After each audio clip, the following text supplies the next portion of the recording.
Jesus Christ, the man who changed the world.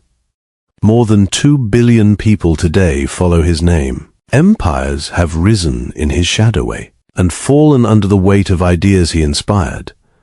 His story has been told, rewritten, debated, worshipped, and questioned for over 2,000 years. But who was he, really? Was he the Son of God, a revolutionary, a teacher, or simply a man in the right place, at the right time? In a remote corner of the ancient world, far from Rome's center of power, a child was born. No army, no throne, no political power. And yet, his life would divide history itself. This is not just a story of faith. This is the story of Jesus Christ, and how one life changed the world forever. Long before his name would be known across the world, the land he was born into was already filled with tension. The Roman Empire ruled with unmatched power. Its authority stretched across continents, enforcing order through strength, discipline, and fear. And in one of its most unstable regions, Judea, that power was constantly tested. The people lived under foreign rule. Taxes were heavy. Freedom was limited. But the tension was not just political. For generations, the Jewish people had held onto a belief that one day a deliverer would come, a Messiah, someone chosen to restore their nation, to bring justice, and to change the course of history. But no one agreed on what that would look like. Some expected a king, others a warrior, a leader who would rise, challenge Rome, and reclaim their independence. No one expected what was about to happen. Sometime between 6 and 4 BCE, in a small town called Bethlehem, a child was born. There were no grand announcements, no royal celebrations. Nothing about his arrival suggested power. His name was Jesus. Even the exact date of his birth remains uncertain. History did not mark it clearly at the time, but what followed would become one of the most discussed and debated beginnings in human history. According to Christian belief, his birth was not ordinary. His mother Mary was said to have conceived him in a miraculous way, not through human means, but through divine intervention, a claim that would shape theology, inspire faith, and spark debate for centuries. To some, it was proof of something divine. To others, a mystery that could not be explained. Either way, it set his story apart from the very beginning. The conditions of his birth were just as unexpected. He was not born into wealth or influence, not into royalty or power. Instead, he entered the world in humble surroundings, far from the centers of authority. If this was the arrival of someone destined to change the world, it did not look like it. And yet, that contrast would become one of the defining features of his life. But beyond that quiet moment, the world outside was far from peaceful. The region was under the rule of Herod the Great, a ruler known not only for his ambition, but for his fear of losing power. In a land already filled with unrest, even the idea of a new king could be seen as a threat, because in that time, power was protected at all costs, and anything that challenged it was dealt with quickly. From the very beginning, the story of Jesus existed in a world where fear, control, and uncertainty were part of everyday life. As time passed, the child from Bethlehem grew up, not in a palace, but in a small village called Nazareth. Nazareth was not a place of influence. It was not politically important, nor widely respected. It was ordinary. Life there was simple and demanding. People worked with their hands. They lived modestly, Everyday survival required effort and discipline. Jesus grew up in this environment. His earthly father, Joseph, worked as a carpenter, and like many sons of that time, Jesus likely learned the same trade. There were no signs of fame, no early recognition, no indication that his life would become extraordinary. For most people around him, he was just another man from Nazareth. And then something unusual happens in the story. For nearly 30 years, there is almost complete silence. No records of public teaching, no accounts of miracles, no movement forming around him. Nothing. In a life that would later influence billions, its longest chapter is the least documented. Why? Was it preparation? Was it timing? Or was it simply a life lived in obscurity before everything changed? No one knows for certain. But what is clear is that when he finally stepped into the public eye, it would not be gradual, it would be sudden. Because while Jesus remained unknown, the world around him was shifting. Tension in Judea had not disappeared. Different groups argued over religion and authority. Voices began to rise, calling for change, for renewal, for something greater. The expectation of a Messiah had not faded. If anything, it had intensified. People were waiting, watching, hoping, and then, in the wilderness, a voice appeared, a man preaching a message of repentance, calling people to change their lives, to prepare for what was coming. His name was John the Baptist, and his message was spreading. Crowds gathered, people listened. Something was beginning, and soon his path would cross with the man from Nazareth. That moment would change everything. For nearly 30 years, nothing about his life suggested what was coming. He lived in Nazareth, worked with his hands, and remained unknown to the wider world. But while he stayed in obscurity, something was already beginning to stir. In the wilderness, far from cities and structures of power, a man had emerged with a message that was impossible to ignore. His name was John the Baptist. He did not look like a religious leader. He did not speak like one either. There were no temples, no formal gatherings, no polished speeches. He stood in open land, near the Jordan River, calling out to anyone who would listen. His message was direct and unsettling. People needed to change, to turn away from their past, to prepare because something greater was coming. And this was not just talk. Those who believed him stepped into the river. One by one they were baptized, fully immersed in water, as a public sign that they were leaving their old lives behind. It was raw, personal, unfiltered, and it spread quickly.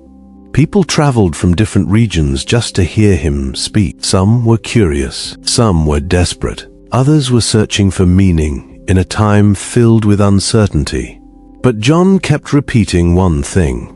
He was not the one they were waiting for. Someone else was coming, someone greater than him. Then one day, among the crowd gathered at the river, there was a man no one paid special attention to.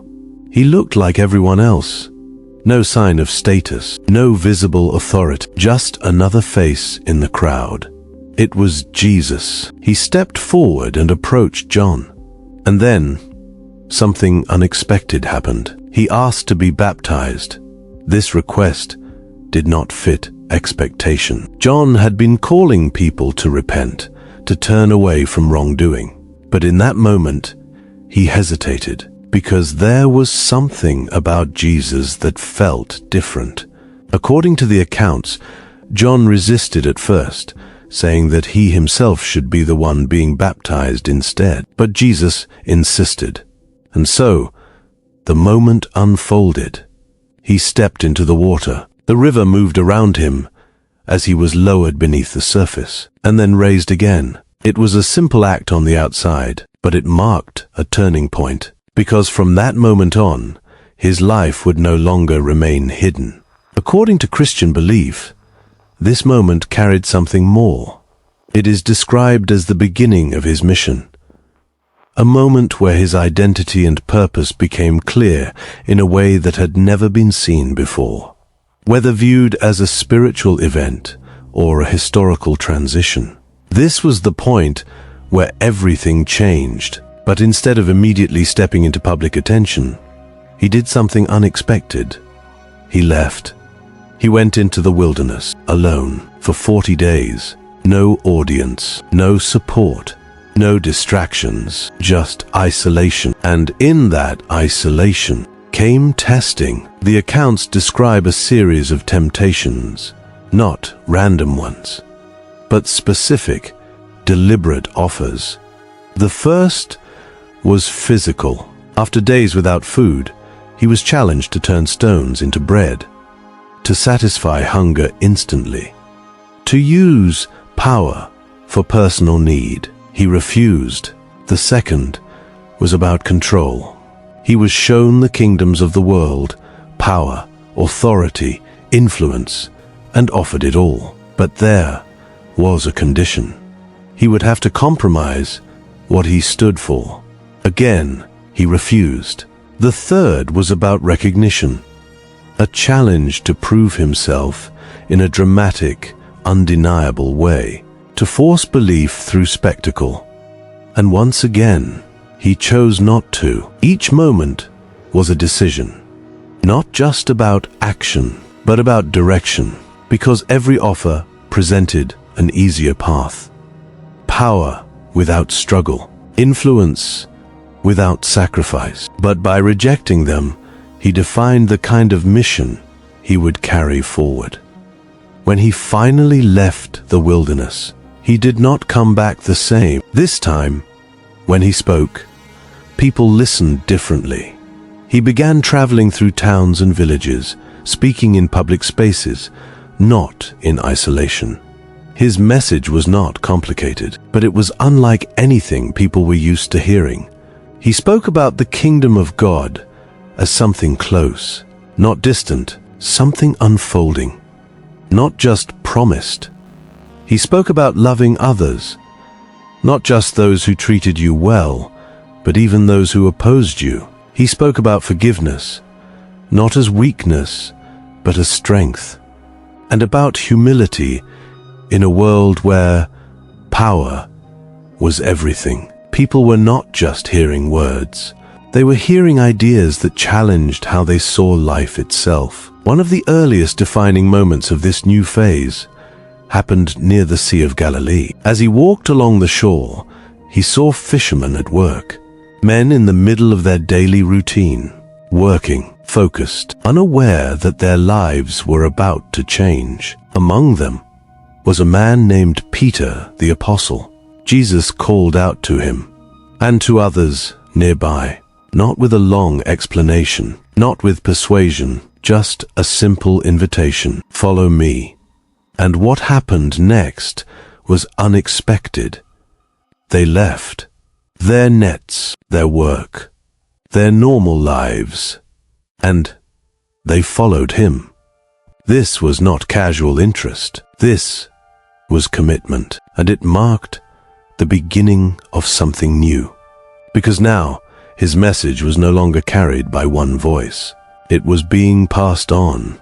As he continued, more people began to gather, not just out of curiosity, but out of need. Some were drawn by his teachings. Others came because of what they had heard, stories of healing, of lives being changed, moments that were difficult to explain. For those who believed, these were signs of something greater. For others, they raised questions. But either way, attention was growing. What started in the wilderness as a single voice had now become something much larger. A message was spreading, a group was forming, and a man who had once lived in complete obscurity was now impossible to ignore. This was the spark, the moment where silence turned into movement, where a life hidden for decades stepped into the path that would change history. And it was only the beginning. Because as his influence grew, so did the tension around him. And what came next would take this small movement and turn it into something the world could no longer contain. What began as a small movement did not stay small for long. As Jesus continued to travel, the number of people following him grew. Not just a few curious listeners, but crowds. Large, restless, searching crowds. They gathered in open fields, along roads, near the shores of lakes. Anywhere he went, some came out of curiosity, others came with hope. Many came because they believed he could change something in their lives. And unlike the teachers they were used to, he did not separate himself from them. He spoke among them, walked with them, ate with them. His message was not reserved for the powerful or the educated. It was for everyone. One of the moments that defined this growing influence happened on a hillside where people had gathered to hear him speak. What followed would become one of the most well-known teachings in history. Instead of speaking about power or dominance, he spoke about the opposite. He spoke about the poor, the humble, the merciful. He said they were the ones who would inherit something greater. This teaching would later be known as the Sermon on the Mount. But at that moment, it was simply a man challenging everything people thought they understood. He told them to love their enemies, to forgive without limit, to give without expecting anything in return. These ideas were not just unusual, they were radical. Because in a world built on status, control, and survival, he was describing a completely different way to live. As his teachings spread, so did the stories about what he was doing. People began to speak about healings, not isolated claims, but repeated accounts. There was the story of a man suffering from a severe skin disease, someone others avoided completely. According to those who were there, Jesus did not step away. He reached out. He touched the man, and the condition that had defined his life was gone. There were stories of blind individuals receiving sight, of those unable to walk, standing again. Moments that for many could not be explained in ordinary terms. To those who followed him, these were not just acts of compassion. They were signs, evidence that something greater was at work. But to others, they raised concern, because influence like this did not stay unnoticed. One particular moment captured the scale of what was happening. A large crowd had followed him to a remote area. Hours passed.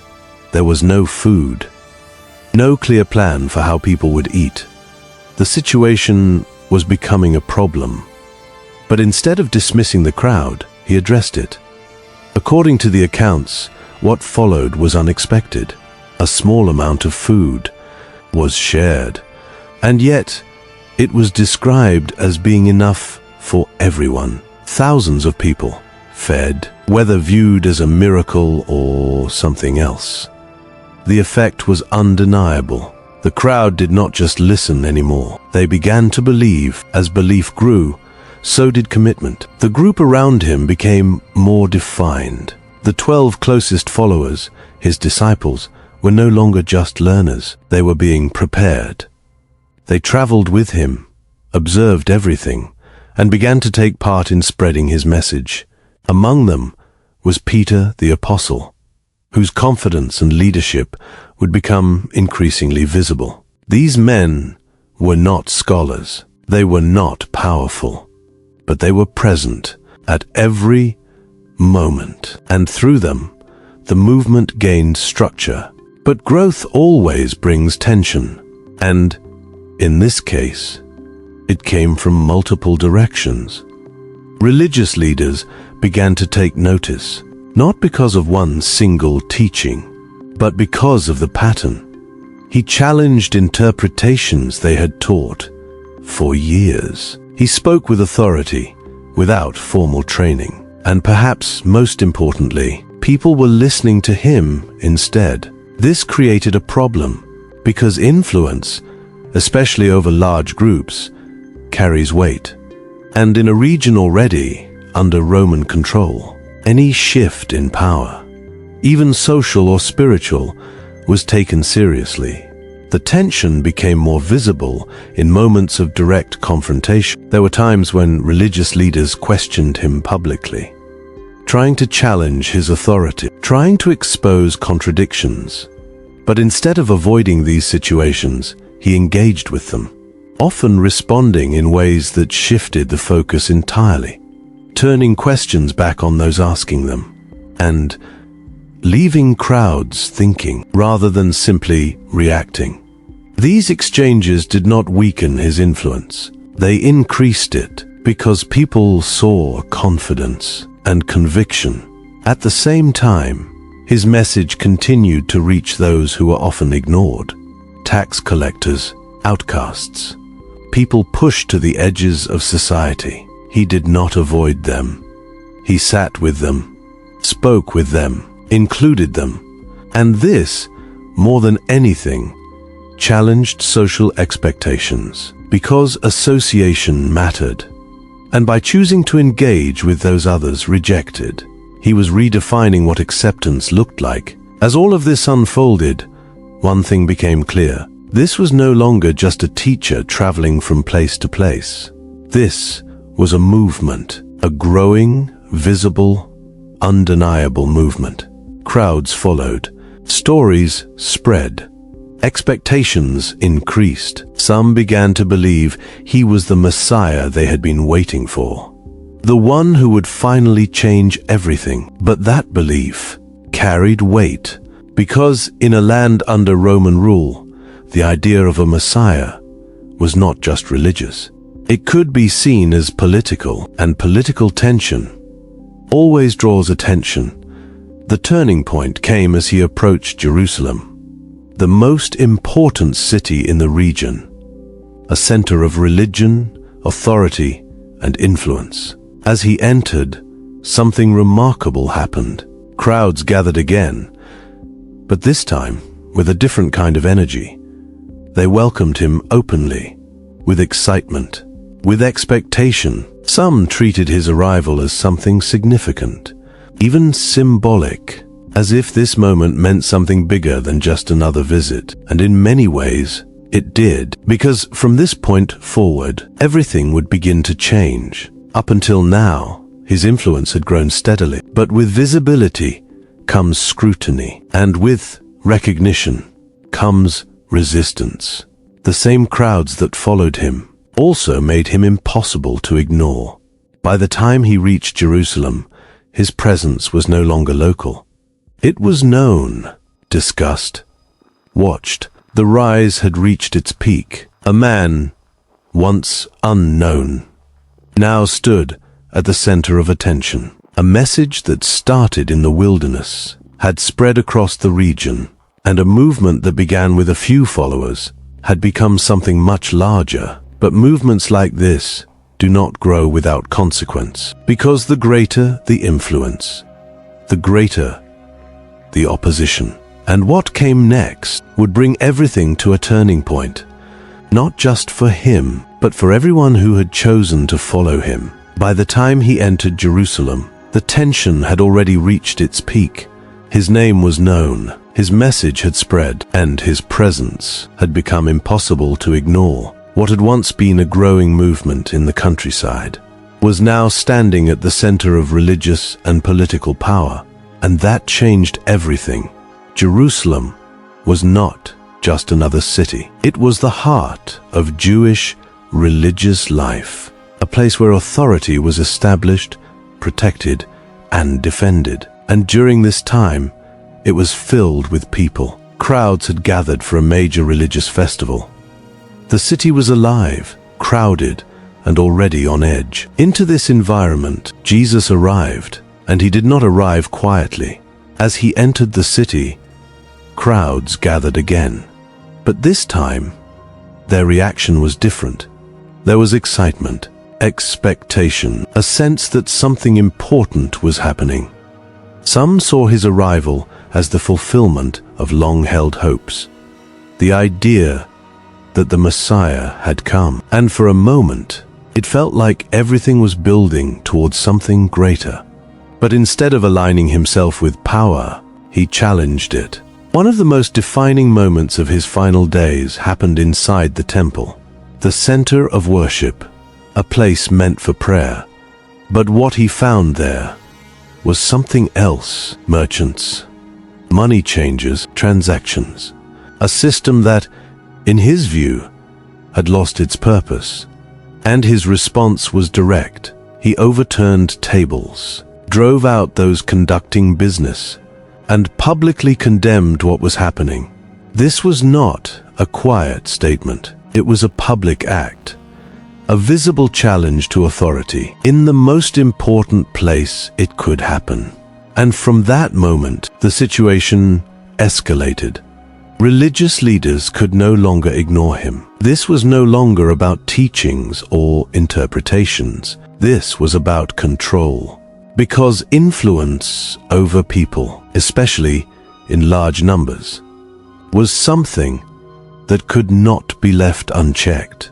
Plans began to form, not in public, but in private, quiet discussions, strategic decisions. The question was no longer whether he was a problem. The question was what to do about him.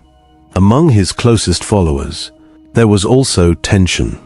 Not everyone fully understood what was happening. Expectations of a Messiah often involved power, victory, and change at a national level.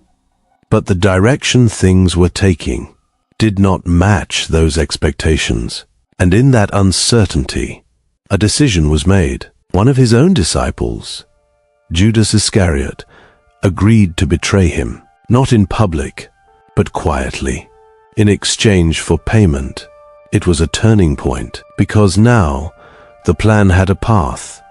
The moment came at night, away from the crowds, in a garden, a place where he had gone with his disciples. It was there that the arrest happened, not through force or resistance, but through identification, a signal, a betrayal carried out in close proximity. And just like that, the man who had drawn crowds was taken into custody. What followed was not a single trial, but a process. He was brought before religious authorities, questioned, accused, pressed to respond. The charges were serious, claims about his identity, statements interpreted as threats. But the situation was complicated, because under Roman rule, only Roman authority could carry out a death sentence. And so, the process moved forward. He was taken to Pontius Pilate, the man responsible for maintaining order in the region. Pilate questioned him, trying to determine whether he was a real threat, because from a Roman perspective, the concern was not religious disagreement. It was stability, control, the prevention of unrest. According to the accounts, Pilate found no clear reason to execute him, no direct evidence of rebellion against Rome. But the pressure was not coming from one direction. Crowds had gathered. Leaders insisted. Tension was rising, and in a city already filled with people and expectation, the risk of unrest was real. In the end, a decision was made, not necessarily based on guilt, but on control. The sentence was crucifixion, a method used by the Romans, not just to execute, but to send a message. It was public, painful, and designed to be seen, a warning to anyone who might challenge authority. The process was brutal. He was beaten, mocked, forced to carry the instrument of his execution, and then led to a place outside the city. There, he was nailed to a cross, lifted up, exposed, surrounded by those who watched, some in sorrow, others in silence, For hours, he remained there, and then it ended. The man who had gathered crowds, spoken with authority, and built a movement was gone. To many, this was the conclusion. A movement stopped, a voice silenced. A life ended in the same way as countless others who had challenged the system. It appeared final, definitive, but for those who had followed him, this was not just an ending. It was confusion, loss, and a question that had no immediate answer. What now? Because everything they had seen, everything they had believed, had led to this moment, and now it was over. Or at least it seemed that way. What happened next would determine whether his story ended here or continued beyond it. After the crucifixion, everything seemed finished. The man who had drawn crowds, challenged authority, and inspired followers was gone. His body was taken down from the cross. There was no celebration, no sense of victory. Only silence. He was buried quickly, placed in a tomb, sealed with a heavy stone. Not as a king, not as a conqueror, but as someone whose life had ended in defeat. For the Roman authorities, this was the outcome they expected. Order had been restored. A potential source of unrest had been removed. For the religious leaders, the problem had been handled. The influence that had been growing had been stopped. But for his followers, the situation was different. They had left their lives to follow him. They had believed in what he was saying. They had seen things they could not easily explain. And now they were left with uncertainty. Fear began to spread among them. Because association mattered. If he had been arrested and executed, what would happen to those connected to him? Some went into hiding. Others returned to what they knew before. The movement that had been growing now seemed to be falling apart. And then something changed. Not gradually, not over time, but suddenly. According to Christian belief, on the third day after his burial, the tomb was found empty. The stone had been moved. The body was gone. At first, this did not bring clarity. It brought confusion, because an empty tomb raised more questions than answers. Then came the claims. Reports began to spread among his followers, not rumors from distant places, but statements from people within the group.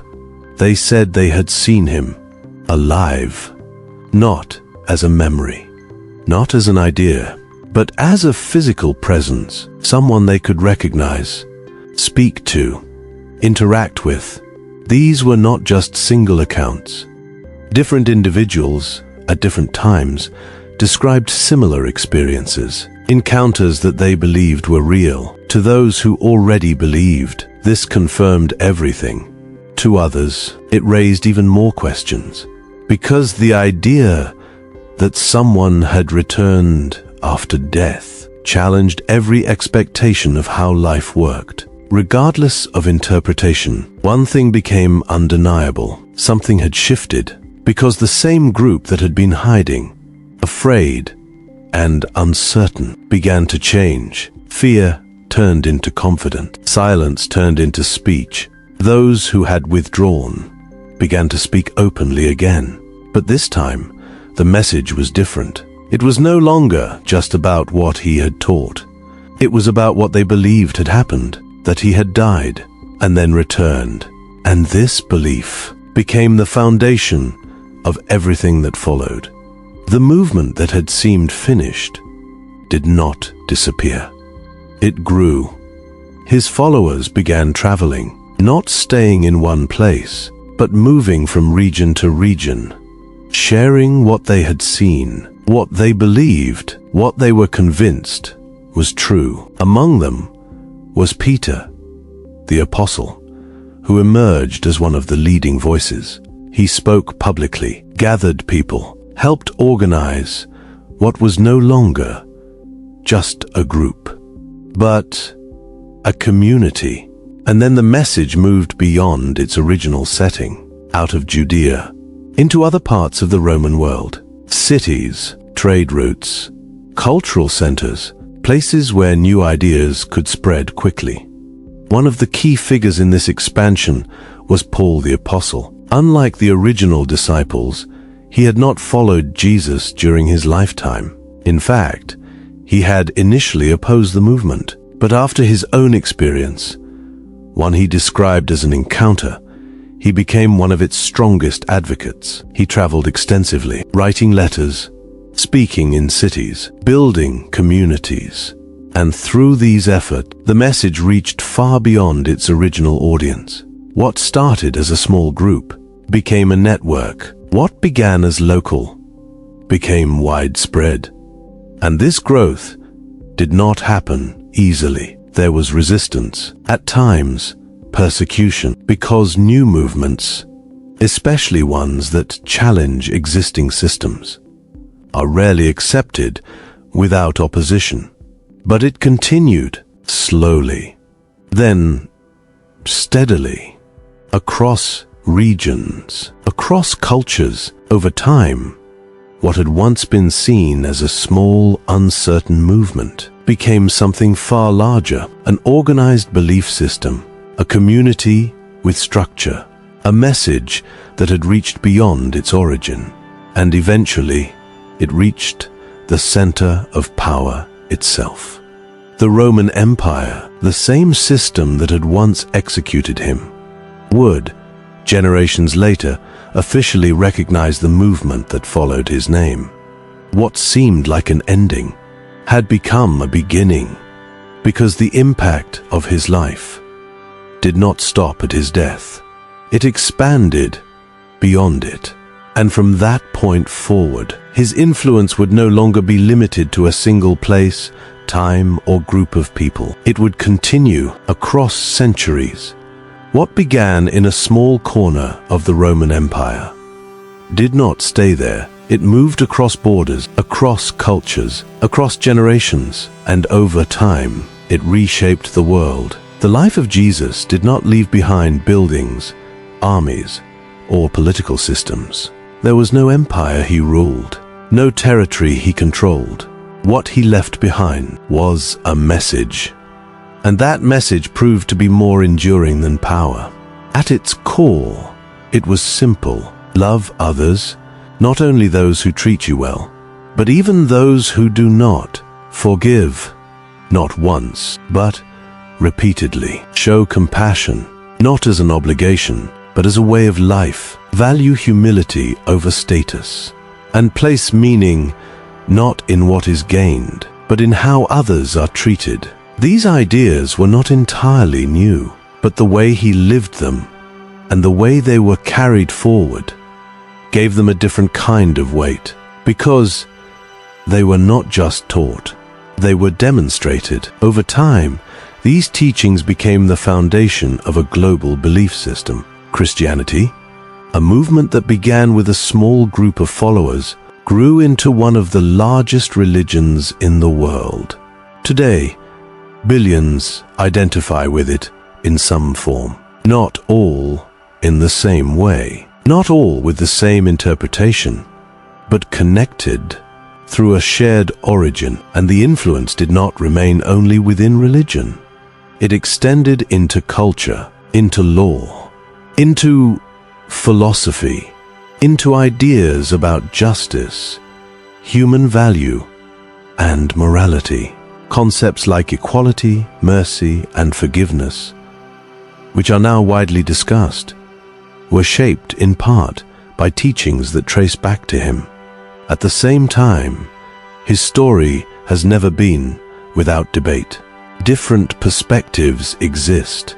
For believers, he is the Son of God. For others, he is a prophet, a teacher, or a historical figure whose influence cannot be denied. And for some, the story raises questions that remain unanswered. But regardless of interpretation, one fact remains consistent. His impact is undeniable. A man who never traveled far from his region, became known across the world. A life that lasted only a few decades, influenced centuries. A message that began with a small audience, reached billions, and perhaps that is where the true significance lies. Not only in who he was, but in what followed. Because influence is not measured only by power or control. It is measured by what continues, long after a life has ended. His story has been told for generations, in different languages, in different cultures, in different ways, and yet it continues to be told, not because it is simple, but because it endures. And in that endurance, his legacy remains one life, one message, and an impact that never stopped growing. That is the story of Jesus Christ. Subscribe to follow the top 100 most influential people in history, one story at a time.